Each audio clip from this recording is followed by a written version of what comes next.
ಗುರು ರಾಘವೇಂದ್ರ ಸ್ವಾಮಿಯ ಕೃಪೆ ಬೇಕು ಎಂದು ಬಹಳಷ್ಟು ಜನ ಕಷ್ಟವನ್ನು ಪಡುತ್ತಿರುತ್ತಾರೆ. ರಾಯರ ಆಶೀರ್ವಾದವನ್ನು ಪಡೆಯಲು ಅಥವಾ ನಿಮ್ಮ ಕನಸಿನಲ್ಲಿ ಗುರು ರಾಘವೇಂದ್ರ ಸ್ವಾಮಿ ಬರಲು ಈ ಒಂದು ಸಣ್ಣ ತಂತ್ರವನ್ನು ಮಾಡಿ ಸಾಕು, ನಿಮ್ಮ ಜೀವನ ಪಾವನವಾಗುತ್ತದೆ. ಎಲ್ಲರಿಗೂ ನಮಸ್ಕಾರ, welcome back to my channel. ನಾನಿವತ್ತು ರಾಯರು ನಿಮ್ಮ ಕನಸಿನಲ್ಲಿ ಬರಬೇಕು ಅಥವಾ ನಿಮ್ಮ ಮಂತ್ರಾಲಯಕ್ಕೆ ಕರ್ಸ್ಕೋಬೇಕು ಅನ್ನೋದಾದರೆ ನಾನು ಹೇಳುವಂಥ ಕೆಲಸನ ನೀವಿವತ್ತು ಮಾಡಿ ನೋಡಿ, ನಿಮಗೆ ಅದು ಅನುಭವಕ್ಕೆ ಬರುತ್ತದೆ. ಈ ವ್ಲಾಗನ್ನು ಪೂರ್ತಿಯಾಗಿ ತಪ್ಪದೇನೆ ನೋಡಿ, ತಪ್ಪದೇ ಶ್ರದ್ಧೆ ಭಕ್ತಿಯಿಂದ ಈ ನಾನು ಹೇಳೋ ಕೆಲಸನ ಮಾಡಿದ್ರೆ ರಾಯರು ನಿಮ್ಮ ಕನಸಿನಲ್ಲಿ ಬಂದು ಪರಿಹರಿಸುತ್ತಾರೆ ನಿಮ್ಮ ಕಷ್ಟಗಳನ್ನು. ಗುರು ರಾಘವೇಂದ್ರ ರಾಯರು ಒಬ್ಬ ಮಹಾಮಹಿಮರು ಮತ್ತು ಜೀವಂತ ದೇವರು. ಗುರು ರಾಘವೇಂದ್ರರ ಆರಾಧ್ಯ ದೈವ ಮೂಲ ರಾಮ, ಅಂದರೆ ಮಹಾವಿಷ್ಣು. ಜೀವನದಲ್ಲಿ ಎಂತಹ ಕಷ್ಟಗಳೇ ಬಂದರೂ ಶ್ರೀ ಗುರುರಾಯರ ಸ್ಮರಣೆ ಮಾಡಿದರೆ ತಕ್ಷಣವೇ ಕಷ್ಟವು ಮಂಜಿನಂತೆ ಕರಗುವುದು. ಗುರುರಾಯರನ್ನು ನೆನೆಯಲು ಹಲವಾರು ಮಂತ್ರಗಳು ಇವೆ.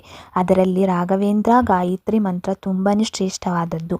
ಈ ಮಂತ್ರವನ್ನು ದಿನಚರಿ 1 ಬಾರಿ, 3 ಬಾರಿ ಅಥವಾ 5 ಬಾರಿ, 9 ಬಾರಿ, 21 ಬಾರಿ, 11 ಬಾರಿ ಮತ್ತು 108 ಬಾರಿ ಪಠಿಸಲು ಹಲವು ನಿಯಮ ಇದೆ. ಅವನ್ನು ನೀವು ಪಾಲಿಸಿದರೆ ರಾಯರು ನಿಮ್ಮ ಕನಸಿನಲ್ಲಿ ಬಂದು ನಿಮಗೆ ಅನುಗ್ರಹಿಸಿ ನಿಮ್ಮ ಸಕಲ ಕಷ್ಟಗಳನ್ನು ಕಳೆಯುತ್ತಾರೆ. ಈ ನಿಯಮಗಳು ಯಾವುವು ಎಂದರೆ, ರಾಯರ ಗಾಯತ್ರಿ ಮಂತ್ರವನ್ನು ದಿನಲೂ ಪಠಿಸಲು ಆಗಲಿಲ್ಲ ಅಂದರೆ ರಾಯರ ವಿಶೇಷ ದಿನವಾದ ಗುರುವಾರ ಪಠಿಸಬಹುದು. ನೀವು ಇದನ್ನು 48 ಬಾರಿ ಪಠಿಸಿದರೆ ನಾನು ಹೇಳುವಂಥ ನಿಯಮಗಳನ್ನ ಪಾಲನೆ ಮಾಡಿ. ಅದು ಯಾವುದೆಂದರೆ, ಗಾಯತ್ರಿ ಮಂತ್ರ ವ್ರತನ ಆರಂಭ ಮಾಡಬೇಕು ಅಂದ್ಕೊಂಡಿದ್ರೆ ಗುರುವಾರ ದಿನದಿಂದ ಸ್ಟಾರ್ಟ್ನ ಮಾಡಬೇಕು. ಅವತ್ತಿನ ದಿವಸ ತುಂಬಾ ಒಳ್ಳೆಯದಾಗಿರುತ್ತೆ. ಅದರಿಂದ ದಿನಕ್ಕೆ 108 ಬಾರಿ ಶ್ರೀ ಗಾಯತ್ರಿ ಮಂತ್ರವನ್ನು 48 ದಿನಗಳ ಕಾಲ ಕಂಟಿನ್ಯೂಸ್ ಆಗಿ ನೀವು ಪಠಣೆನ ಮಾಡ್ತಾ ಬರಬೇಕು. ಆ ಥರ ನೀವು ಪಠನೆ ಮಾಡ್ತಾ ಬಂದಿದ್ದೆ ಆದರೆ ಕಲಿಯುಗದ ಕಾಮಧೇನು ಕಲ್ಪವೃಕ್ಷ ಭಕ್ತರ ಆಪದ್ ಬಾಂಧವರು ಶ್ರೀ ರಾಘವೇಂದ್ರರು ನಿಮ್ಮ ಕನಸಿನಲ್ಲಿ ಬರುವುದು ಖಚಿತ. ಗುರು ರಾಘವೇಂದ್ರ ಸ್ವಾಮಿಯ ಕೃಪೆ ಬೇಕು ಎಂದು ಬಹಳಷ್ಟು ಜನ ಕಷ್ಟವನ್ನು ಪಡುತ್ತಿರುತ್ತಾರೆ. ರಾಯರ ಆಶೀರ್ವಾದ ಅನುಗ್ರಹವನ್ನು ಪಡೆಯಬೇಕೆಂದರೆ ಗುರುವಾರದ ದಿನ ಈ ಸಣ್ಣ ಕೆಲಸ ಮಾಡಿದರೆ ಸಾಕು. ರಾಯರು ಬಂದು ನಿಮ್ಮ ಎಲ್ಲ ಕಷ್ಟಗಳನ್ನು ನಿವಾರಿಸಿ ಶಾಂತಿ ನೆಮ್ಮದಿಯನ್ನು ನಿಮಗೆ ಕರುಣಿಸುತ್ತಾರೆ. ಯಾವ ಕೆಲಸ ಎಂಬುದನ್ನು ನಾವು ಇವಾಗ ತಿಳಿದುಕೊಳ್ಳೋಣ. ನಿಮ್ಮಲ್ಲಿ ಹಲವರಿಗೆ ಮಂತ್ರಾಲಯಕ್ಕೆ ಹೋಗುವ ಭಾಗ್ಯ ಒದಗಿ ಬಂದಿರುತ್ತದೆ. ಆದರೆ ಇನ್ನೂ ಕೆಲವರಿಗೆ ಮಂತ್ರಾಲಯಕ್ಕೆ ಹೋಗುವ ಕನಸು ಕನಸಾಗಿಯೇ ಉಳಿಯುತ್ತದೆ. ಮನೆಯಲ್ಲಿ ಈ ಸಣ್ಣ ಒಂದು ಕೆಲಸವನ್ನು ಮಾಡುವುದರಿಂದ ರಾಯರು ನಿಮ್ಮನ್ನು ಮಂತ್ರಾಲಯಕ್ಕೆ ಕರೆಸಿಕೊಳ್ಳುತ್ತಾರೆ. ಅದು ಯಾವ ಕೆಲಸ ಅನ್ನೋದನ್ನ ನಾವಿವಾಗ ತಿಳ್ಕೊಳ್ಳೋಣ. ಒಂದು ಗುರುವಾರದ ದಿನದಂದು ರಾಯರ ಫೋಟೋವನ್ನು ಗಂಜುಳದಿಂದ ಕ್ಲೀನ್ ಮಾಡ್ಕೊಳ್ಳಿ ಹಾಗೂ ಅದರ ಮುಂದೆ ತುಪ್ಪದ ದೀಪವನ್ನು ಹಚ್ಚಿ ಪೂಜೆನ ಮಾಡ್ಕೋಬೇಕು. ರಾಯರಿಗೆ ಪ್ರಾರ್ಥನೆನ ಮಾಡಿ, ನೀವು ರಾಯರಿಗೆ ಅಕ್ಷತೆನ ಹಾಕಿ ರಾಯರು ಮಂತ್ರನ ಹೇಳಿ, ಅಂದರೆ ಗಾಯತ್ರಿ ಮಂತ್ರನ ಪಠಣೆನ ಮಾಡಿ ನೀವು ನಂತರ ನಿಮ್ಮ ಮನೆಯ ಹತ್ತಿರ ಇರುವ ರಾಯರ ದೇವಸ್ಥಾನಕ್ಕೆ ಹೋಗಿ ಅಲ್ಲಿಯೂ ಕೂಡ ತುಪ್ಪದ ದೀಪವನ್ನು ಹಚ್ಚಬೇಕು. ಯಾವ ಥರ ಅಂದರೆ ಬೆಲ್ಲದಲ್ಲಾರು ನೀವು ತುಪ್ಪದ ದೀಪನ ಹಚ್ಚಿಟ್ಟು ಬರ್ಬೋದು.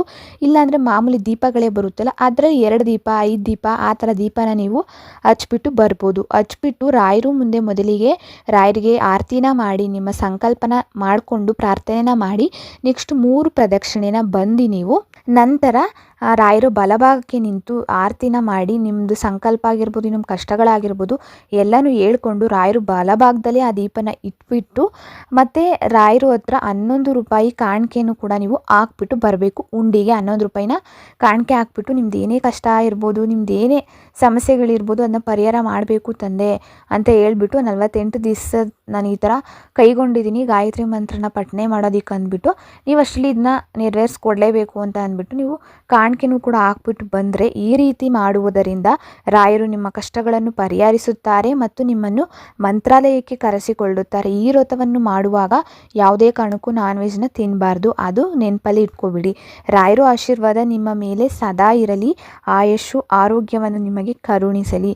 ಇದು ರಾಯರು ಬಗೆಗಿನ ಮಾಹಿತಿ. ಇದಿಷ್ಟು ಕೆಲಸನ ನೀವು 48 ದಿವಸಗಳ ಕಾಲ ಕಂಟಿನ್ಯೂಟಿಯಾಗಿ ಮಾಡಬೇಕಾಗಿರೋದು.